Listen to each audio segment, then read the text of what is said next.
This is a review, commentary, and critique of a research article entitled Functional Cognition Distinct from Fluid and Crystallized Cognition by Carolyn Baum, Stephen Lau, Alan Heineman, and Lisa Connor. My name is Michelle Eliason. I'm an occupational therapist, and I will be doing this review. Again, this is a research article published by the American Journal of Occupational Therapy in May of 2023. All tables, figures, and uh, information is found within this article unless otherwise cited within the slide deck.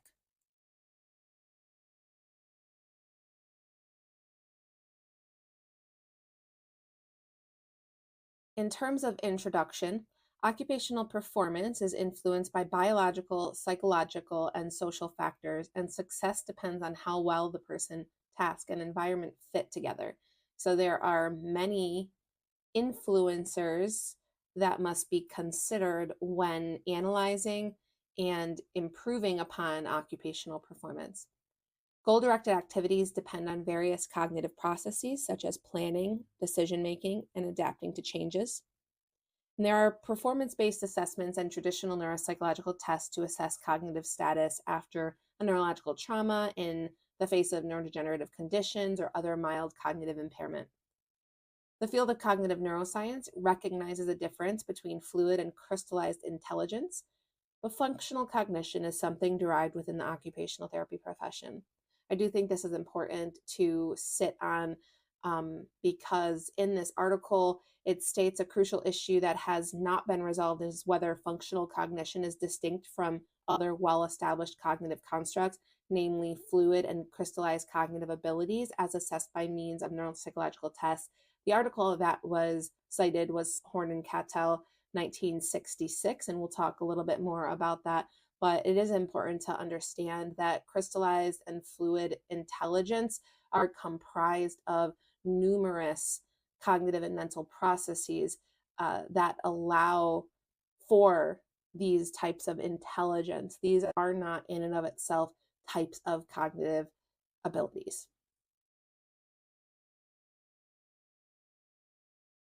So what are the aims of this research study? The first is to determine whether functional cognition is distinct from crystallized and fluid cognitive abilities. Again, this is the wording of this research study, which are typically evaluated with neuropsychological assessments. Second, determine whether performance-based tests are appropriate assessments of fluid or crystallized cognitive constructs, or whether functional cognition is a unique construct. A little bit about the participants in this study. This was a multi-site study. There were 3 sites total where they were able to gather their participants. There was a total of 493 participants. 247 were within the exploratory factor analysis group, or the EFA group, which is how I will be referring to it throughout the slide deck. And confirmatory factor analysis was comprised of 246 participants, or the CFA group. There were balanced, these groups were very balanced. So that's the first observation made, is that the EFA and the CFA groups are well matched in age, injury type, and other key demographics. There were diverse injuries, so participants include spinal cord injury, traumatic brain injury, and stroke, which represents a real-world population. There were consistent variables, so there were similar distribution of sex, ethnicity, education, and employment across both groups, and income similarities. So participants largely fall within lower income brackets, but there's consistency between the groups in personal and household income. Another thing, some other things of note is that participants were all community dwelling, at least 18 years old, and did not have aphasia.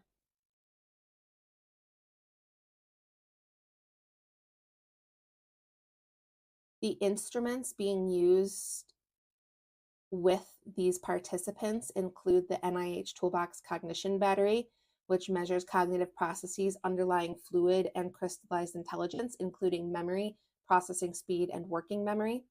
Executive Function Performance Test, which assesses support needed for instrumental tasks like cooking and medication management related to executive functioning. the Peabody Picture Vocabulary Test, which assesses receptive vocabulary to measure crystallized intelligence. There was the Wide Range Assessment Test, which measures reading ability and general verbal knowledge. The Brief Visuospatial Memory Task Revise assesses episodic memory through visual tasks. The Paced Auditory Serial Addition Task measures working memory and information processing speed under auditory conditions. Letter number sequencing assesses working memory with complex verbal tasks. Digit symbol and symbol search measures processing speed and symbol recognition. Wisconsin Card Sorting Test assesses executive function through problem solving and cognitive flexibility tasks. The Dallas Kaplan Executive Function System measures executive function through tasks that assess inhibition and cognitive flexibility. And then finally, the NIH Toolbox Motor Battery, which assesses motor function, including dexterity, strength, balance, and endurance. So there are a lot of instruments being used in this study. So there, right off the bat, we know that there has to be some robust statistical analysis that will take place. Let's talk more about the statistics.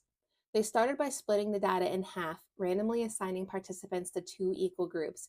One group was used to explore the possible structures in the data using exploratory factor analysis, or EFA. This process helped uncover different factors or components of cognition.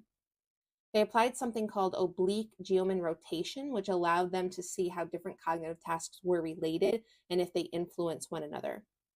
To figure out how many factors there were, they looked at a graph called a scree plot and used a rule that says if a factor has an eigenvalue, which is like a score of its importance greater than 1, we keep it for analysis. For each test, they looked at how strongly it contributed to a specific factor and used a cutoff score of 0.40 to decide whether an item loaded onto a factor or not. This helped understand which test belonged together. So all of those tests that we just went over, that's what this exploratory factor analysis was doing, determining these factors, these related factors. Next, the confirmatory factor analysis. So with the other half of the data, they used confirmatory factor analysis to confirm the model that was found using EFA. This step was to see if the pattern that they discovered really fit the data. 3 types of models were tested: first order, second order, and bi-factor models. These are just different ways of organizing the factors they found, and they wanted to compare which structure made the most sense for the data. To get the most accurate estimates, they use something called robust maximum likelihood estimations, which helps handle the complexity of the data, especially when there may be some non-normal data. So this model fit evaluation. To see how well the models fit, they use several statistical tools. 2 of these are the Comparative Fit Index, or the CFI, and the Tucker-Lewis Index, the TLI. If the values were 0.95 or higher, the model was considered a good fit. They also looked at the root mean square error of approximation. This told us how well the model fit in the real world. A score of 0.08 or lower meant it was a good fit. Finally, the ACAIC information criterion was used, which helps compare models. If the AIC is lower, it means that model fits better. If the difference in AIC between 2 models is less than 10, they know that the model with the smaller AIC was significantly better. All in all, they followed a parsimony principle, which meant that they wanted to make things in their model as simple as possible. So when 2 models fit similarly well, they chose the simpler one, also known as this parsimony principle. After the factors were identified, they wanted to see how they were related to different cognitive tests. To do this, they used something called Pearson correlation coefficients. These tell us how strongly these 2 things are related. So any 2 things, the Pearson correlation is determining how strongly they were related to each other. They use standard values to interpret the strength of these relationships, which is noted here. A weak relationship is 0.3, moderate 0.5, strong relationships are 0.7. The closer the value is to 1, the stronger the relationship. Lastly, they wanted to check if the functional cognition factor they identified was influenced by motor demands for a specific task. So they used another type of analysis called maximum likelihood factor analysis with the Wehrmacht's rotation on the EFPT and the NIH motor battery. This helped to explore whether motor skills were affecting the cognitive measures. So what did they find? What were the results? So first, before we dig into the results, I want to just touch on what is a factor analysis. So that's what they're doing here. This table 2, represents the rotated factor matrix. But what is factor analysis? Factor analysis is a way to make or to take many different measurements. So in this case, scores from different cognitive tests, and then figure out if they can be grouped into a smaller number of broader categories. These broader categories are also known as factors. The idea is that some cognitive tests might measure the same underlying ability, even if they seem different on the surface. In this case, they used exploratory factor analysis to see how different cognitive tasks relate to one another and to identify how many groups or factors they could break these tasks into. So how did they figure out the 3 factors? In order to figure out these 3 factors, so in this case, they're stating fluid cognition, functional cognition, and crystallized cognition are the 3 factors of interest. They ran EFA and looked at something called eigenvalues, which I already described to you. But these eigenvalues tell you how much of the total variance in all the cognitive tests each factor explains. If the eigenvalue is greater than 1, it means the factor is worth keeping. They also use scree plots to visually check how many factors made sense. Based on these eigenvalues and the scree plots, they decided that 3 factors, fluid cognition, functional cognition, and crystallized cognition, explain the data the best. So what were the key findings from the rotated factor matrix here in Table 2? First, the fluid cognition. Cognitive components that strongly loaded onto fluid cognition include cognitive flexibility, inhibitory control and attention, working memory, processing speed, and episodic memory. These cognitive functions are critical for adaptation to new tasks, logical reasoning, and problem solving in unfamiliar situations. I want to repeat that, all right? So fluid intelligence or cognitive processes that aid in fluid intelligence are critical for adaptation to new tasks, logical reasoning, and problem solving in unfamiliar situations. I want you to think about what it's like for somebody who is experiencing some kind of occupational performance deficit secondary to life or role change, trauma, new physical qualities or characteristics after being diagnosed with a neurodegenerative condition, etc. This is unfamiliar. These are unfamiliar situations, and fluid intelligence allows for the ability to adapt in those situations. Okay. Then you have functional cognition. So 5 items from the executive performance test. The executive function performance test, or the EFPT, loaded onto functional cognition, indicating practical real-world cognitive skills, which include initiation, organization, sequencing, safety and judgment, and completion. These tasks relate to the application of cognitive abilities in daily activities, such as managing tasks and decision making. But notice how, if you kind of work through what these cognitive processes do, they overlap, right? Then finally, crystallized cognition. 2 items from the NIH toolbox loaded onto crystallized cognition, including verbal knowledge and receptive vocabulary. These are knowledge-based learning abilities that reflect accumulated education and experience over time. Some distinct factors: fluid, functional, and crystallized cognition are identified as distinct cognitive constructs through factor analysis. Each factor represents a different domain of cognition, but some tasks, such as processing speed, 0.23, may contribute to more than one domain. Here, it contributes to both fluid and functional. In terms of the model validation, the three-factor model accounted for 63.5% of the total variance, showing that this grouping effectively explained a majority of the differences in cognitive test scores. The factor loading suggests that each cognitive component strongly contributes to one of these three types of cognition.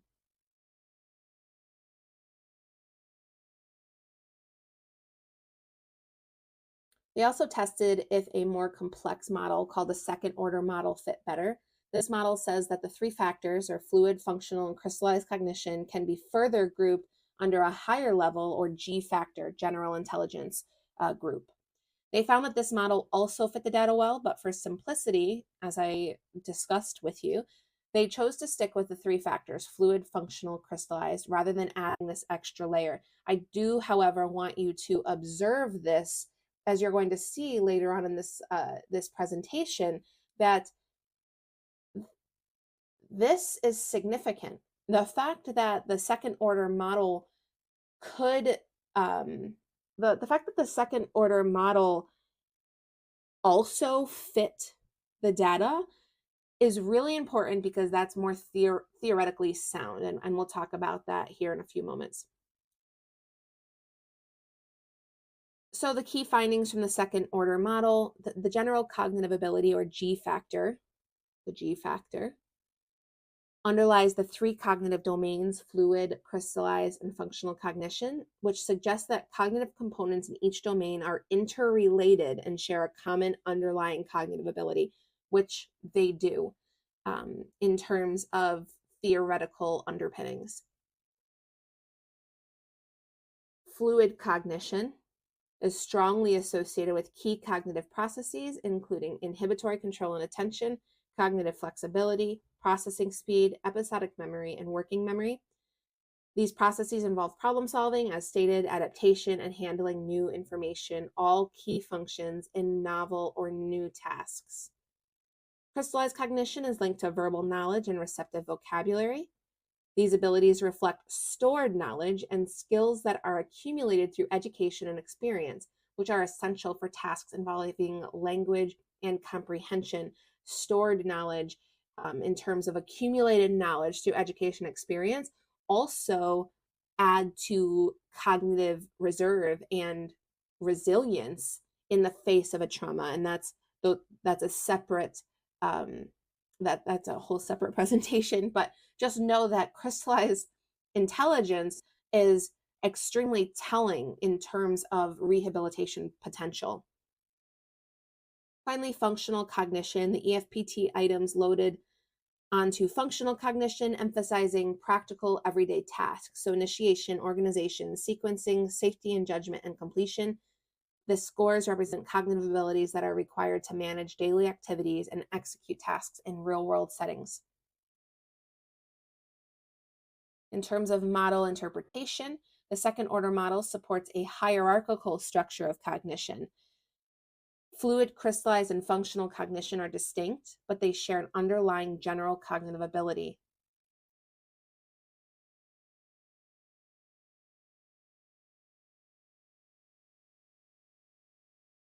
Right, Table 3 represents the correlations between factors of cognition and neuropsychological tests. In receptive vocabulary, you have crystallized cognition, which shows the strongest correlation with the PPVT4, which is 0.80, indicating that vocabulary knowledge is most related to learned and stored knowledge. Functional cognition also shows a moderate correlation, which could suggest that vocabulary might play some role in performing tasks, though it's not a primary factor. In terms of verbal knowledge with the RAP4, similar to receptive vocabulary, crystallized cognition has a strong correlation with verbal knowledge, 0.79, and both fluid and cognition have much weaker correlations, indicating that verbal knowledge is mostly about learned facts and not related to real-time problem solving or task performance. But I do want to point out that although there is a weaker correlation indicating that verbal knowledge is mostly about learned facts and not related to real-time problem solving, as human beings, our behavior pulls from learned facts in order to be cognitively flexible when we're needing to make on-the-spot decision making. There's no more complex scenario than occupational performance. We need both. Episodic memory, fluid cognition has the strongest correlation with episodic memory, so the BVMTR, reflecting how problem solving and reasoning are linked to remembering events. Functional cognition shows a lower correlation, suggesting that while memory is involved in task performance, it's not a dominant factor. Working memory, or the PASAT, fluid cognition shows a moderate correlation with working memory, since working memory is essential for fluid tasks like problem solving, but functional cognition has a weaker correlation to it, indicating that working memory is less crucial for task completion. I just don't know if this, we'll talk about this, but this is, again, according to the EFPT, not necessarily indicative of working memory activation during everyday life tasks. Processing speed, fluid cognition has the strongest correlation with processing speed, according to digit symbol subtest and symbol search subtest. These findings reinforce that faster cognitive processing is a key factor of fluid cognition, which helps with novel problem solving. Executive function, fluid cognition has the strongest correlation with executive function. So that's in both the WCST64 and the DKEFS CWIT. These results reflect how executive function, planning, decision-making, and cognitive flexibility relates more to fluid cognitive abilities than to functional or crystallized cognition. Functional cognition shows a weaker but still moderate correlation, indicating that some executive function is involved in performing tasks, but understand that executive function has a strong role in goal-directed motor performance, and we can't separate that, right? And that's why it's so important to really get a strong foundation in cognitive neuroscience.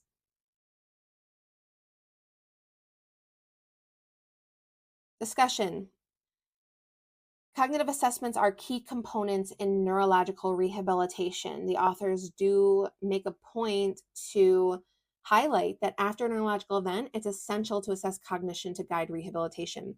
This also includes educating family members about behavioral changes and ensuring patients have the support they need for daily task performance. Of course, it is not just about cognitive rehabilitation or remediation. It's not just about these objective assessments that we use to quantify cognitive impairment, but it's also about the psychosocial support that will be necessary throughout this process, whether you're looking at rehabilitation or habilitation. Distinct constructs of cognition include elements of fluid and crystallized intelligence and functional cognition. So the key takeaway from their analysis is the identification of three distinct cognitive constructs: fluid, crystallized, and functional cognition. They emphasize that functional cognition is particularly important for real-world tasks and is separate from fluid cognition, which handles abstract reasoning. But we'll, of course, talk about that further here in a moment.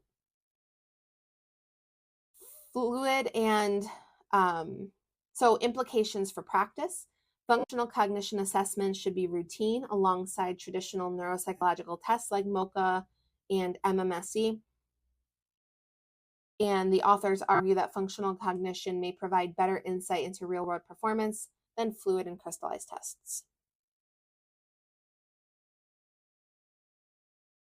Limitations.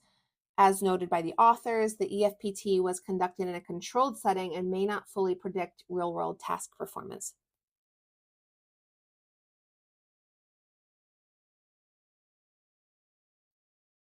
Okay, so moving from statistical groupings to theoretical understanding, there is a difference, and we need to bring this discussion of cognition into theoretical understanding, and that's what the remainder of this presentation will be.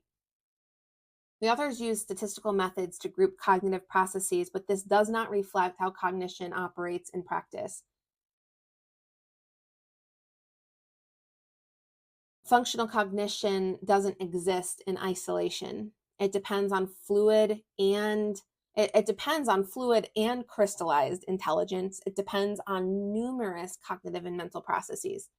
The model that we discussed in this research article implies a level of independence that simply isn't supported by what we know about brain function and task performance. Ultimately, this model is a statistical summary rather than a robust, theoretically grounded understanding of how cognition works in real life.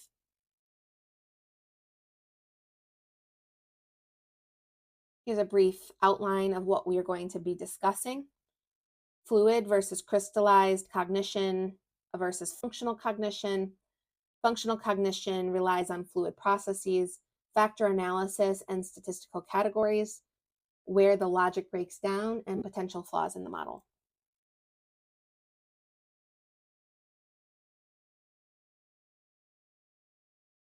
Okay, fluid versus crystallized intelligence versus functional cognition.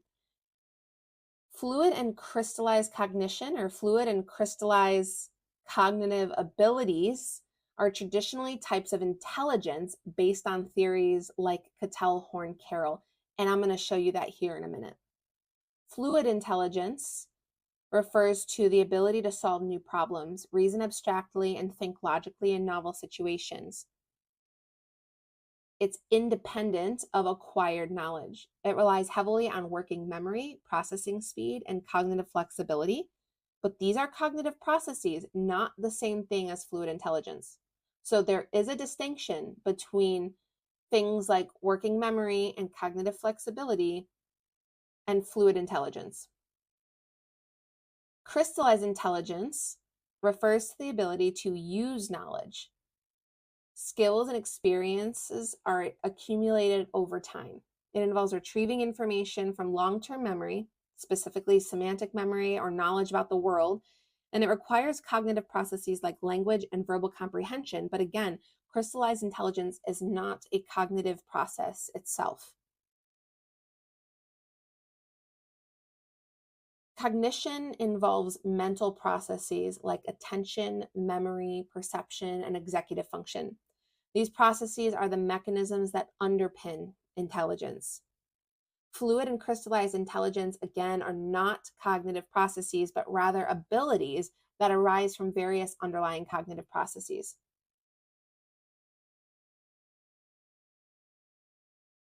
So why is it important to separate these? In the research study that we had just reviewed, the confusion might arise because terms from intelligence theory, like fluid and crystallized intelligence, are being applied to cognitive processes.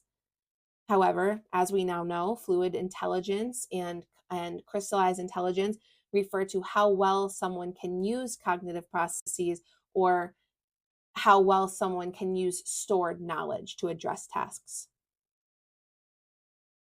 This is a separate citation from Demetriou and Spinudis in 2017. They stated fluid and crystallized intelligence is studied in the psychology of intelligence, which is unique from psychology of cognition, though cognitive abilities are required for intelligence. So they're all connected, but it is extremely important to use the right terminology. So here's the Cattell-Horn-Carroll theory. This is extremely well known. I'm just going to go ahead and read this here. Each unique factor within a stratum of the hierarchy is identified as distinct from other factors in the stratum in terms of theoretically different processes and statistically divergent correlations.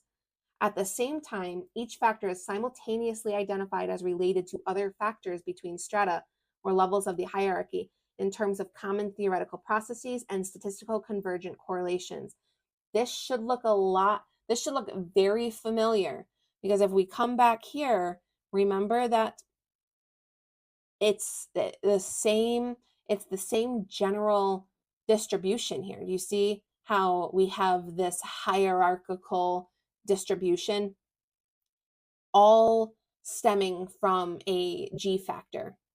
And now we're going to move back to a very strong, theoretically sound theory, which states which organizes human intelligence into a hierarchy.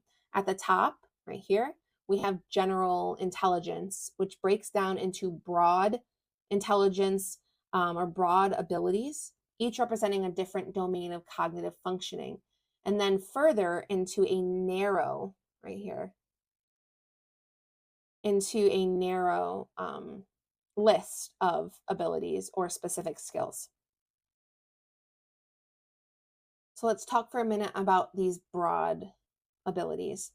Broad abilities include fluid intelligence or fluid reasoning, crystallized abilities, visual processing, long-term memory and retrieval, general short-term memory, processing speed, and executive function. So as you can see here, this research article mainly focused on fluid and crystallized abilities. There are so many more components within the field of intelligence and cognition that are reflected within a task if we're thinking about activity analysis, right? Not only do you have these main or broad categories of cognition, but now we're going to go a step forward into the narrow abilities, which are represented here 1, 2, 3, 4. So abstract reasoning, learning efficiency, low working memory, inhibition, verbal reasoning, fluency, perceptual speed, and so forth and so on. So in this figure, I just want to explain this a little bit more. So we have these little numbers here. That represents the effect sizes. So how strongly each broad and narrow ability was supported by the data from the studies analyzed in the meta-analysis. The shaded areas highlight statistically significant factors that were measured with specific cognitive tasks. So I just wanted you to have a broader understanding of how cognitive, executive function, and task performance are related in the field of cognitive science. Taking things a step further, same article written and published in 2018.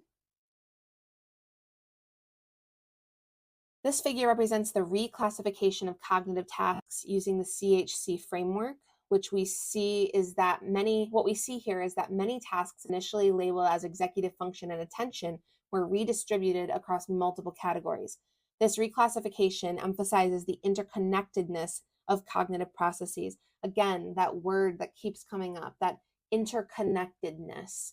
You see here, and this is really why I pulled this for you, is that we see how all of these cognitive processes are related to one another, and there are connections between them all across the board that demonstrate variable relationships. The key takeaway here is that cognitive tasks don't rely on just one process. They do not rely on just 2 or 3 cognitive processes. Executive function, for instance, is not just about problem solving. It involves reasoning, memory, and attention. Similarly, attention is linked to working memory, processing speed, and inhibition. In occupational therapy, this tells us that functional cognition is extremely complex. And if occupational therapy practitioners are going to start to become or have a place within the conversation of cognition, we have to understand that. Real-world tasks like managing daily activities don't rely on isolated cognitive processes.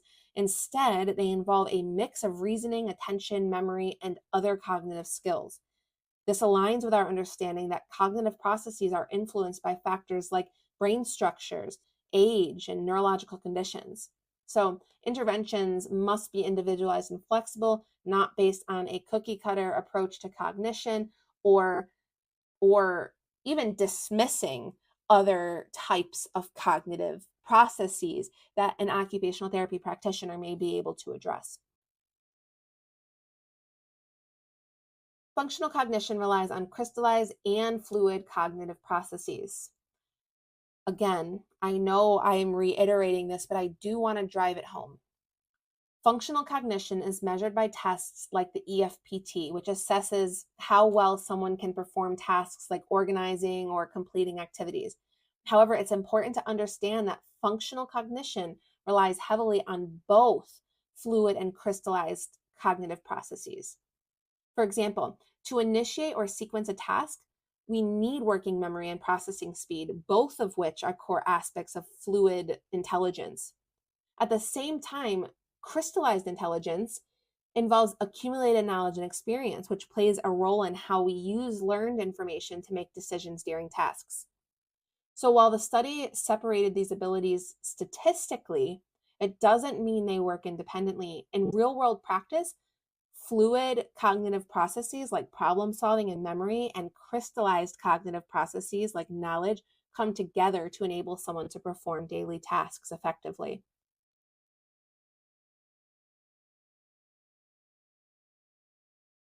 Factor analysis and statistical categories. The authors used factor analysis to create categories like fluid, crystallized, and functional cognition. Factor analysis is useful because it looks for patterns in the data, but there's a key limitation here. It doesn't fully represent the real world connections between these abilities. Take working memory, for example. It's a key part of fluid cognition, as stated in the research article, right? But it also is essential for completing functional tasks like organizing and sequencing. However, the factor analysis separated these abilities based on the statistical pattern found in the test scores, not based on how these cognitive processes actually function together in real life. The categories created in this analysis are useful for summarizing data, but they don't account for the fact that cognitive processes overlap and are interdependent, which is that word we keep hearing throughout the slide deck. In practice, abilities like we were discussing under fluid cognition, reasoning and working memory, they're needed for completing tasks that fall under functional cognition. Everything is interdependent, and we can't simply state that there are three distinct categories because that is theoretically flawed.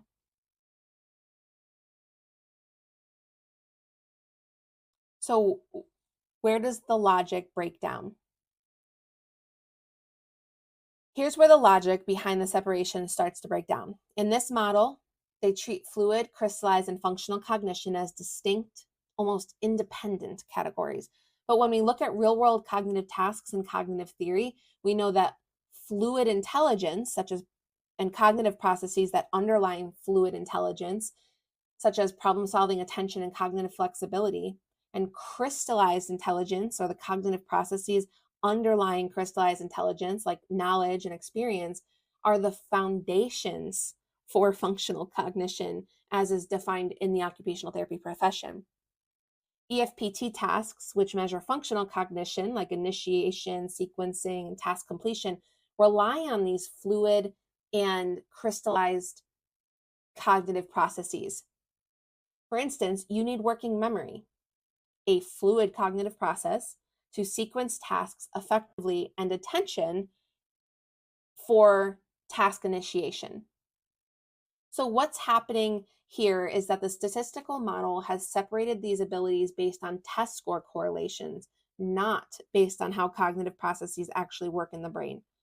This leads to artificial divisions, separating fluid and functional cognition on paper, but in real life, they are deeply interconnected.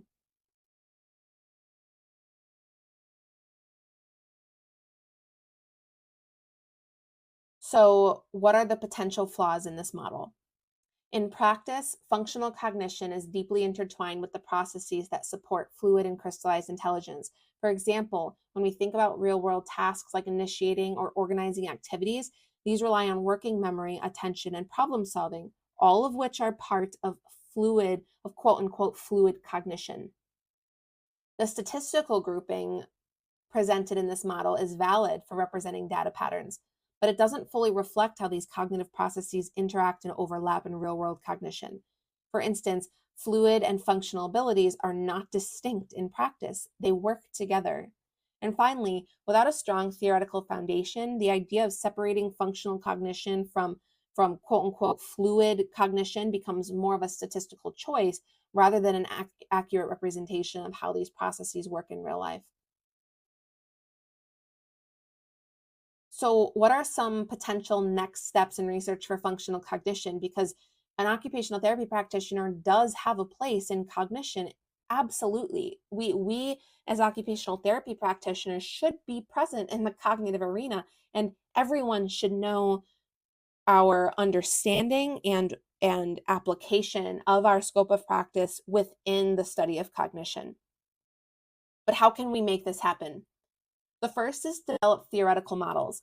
To further substantiate functional cognition as a valid category, we have to do research that provides a strong theoretical model. This model should clearly define how functional cognition interacts with other cognitive processes, especially fluid and crystallized intelligence. Occupational therapy researchers can play a key role by investigating the specific processes involved in performing real-world tasks. Next, real-world task analysis. We also need studies that examine functional cognition in the context of everyday tasks like meal preparation or managing daily routines. How do fluid cognitive processes like attention and problem solving support task initiation or organization? Understanding these interactions can help refine the concept of functional cognition. Longitudinal studies in rehab. To see how functional cognition plays out over time, longitudinal studies would really be beneficial. For instance, in patients recovering from brain injury or stroke, we can track how functional cognition develops and how it relates to fluid processes like memory or processing speed throughout rehab. Clinical validation. Occupational therapy practitioners can play a critical role by incorporating functional cognition assessments like the EFPT in everyday clinical practice and evaluating their predictive value. How well do these assessments correlate with real world task performance? Are the elements of EFPT even appropriate or relevant for today's generation? Gathering this data can help validate functional cognition as an important concept in OT practice, but more clinical validation is needed because the EFPT is just not enough. It's not enough. It's not, we need more. And then finally, investigating brain mechanisms. We should look to neuroimaging and cognitive neuroscience to understand the brain mechanisms involved in functional cognition. Is it a distinct neural process, or is it simply an interplay of fluid and crystallized intelligence? These findings can provide deeper insight into the validity of functional cognition. But if we do not have more rigorous research being conducted by occupational therapy practitioners within the context of activity analysis and functional performance, if we cannot provide objective data of what is happening within these networks, within different regions of the brain, how is the brain communicating? How are different regions of the brain communicating during a given performance task? We can't truly blend into the space of cognitive science. We do need to start incorporating imaging and EEG and other methods of other methods to quantify these qualitative assumptions.